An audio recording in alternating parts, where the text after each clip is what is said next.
Bonjour chers auditeurs, chères auditrices. Dans cet épisode, on verra l'histoire des Andalous de Chefchaouen.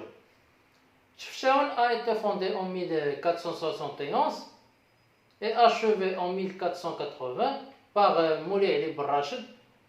Il est le père de Saïd al-Harra, l'épouse du gouverneur de Tétouan Ali al-Mondreg, qui était un caïd grenadien.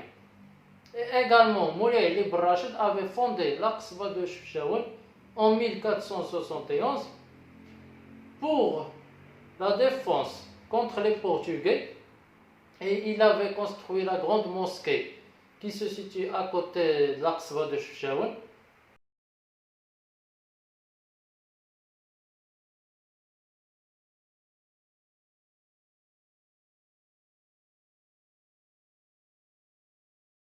Saïd al-Harra, qui était l'épouse du gouverneur de Tétouan Ali al-Mondreg, elle le succéda en tant que gouverneur de Tétouan après sa mort.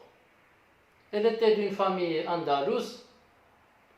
Le Harra est parmi les personnalités les plus importantes au Maroc.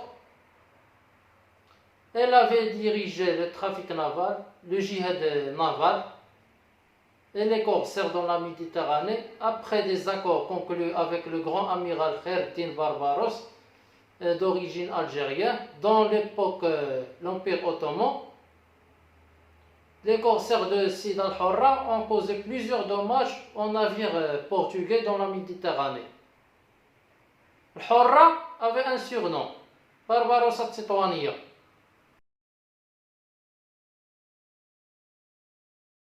Durant la période de Moulay Ibn Rachid et Saïd al-Harra, la ville de Chefchaouen a reçu plusieurs familles, andalouses et maurices.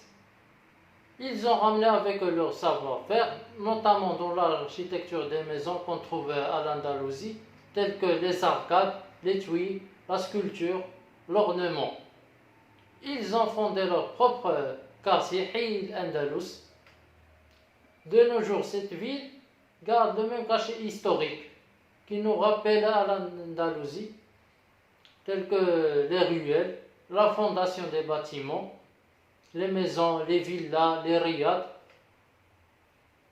Et parmi les noms de famille andalouses qu'on trouve à Chefchaouen, la famille Mfarraj, le Baytar, l'Aqil, et je m'excuse de ne pas avoir cité les autres familles. À la prochaine épisode. Merci chers auditeurs, chères auditrices.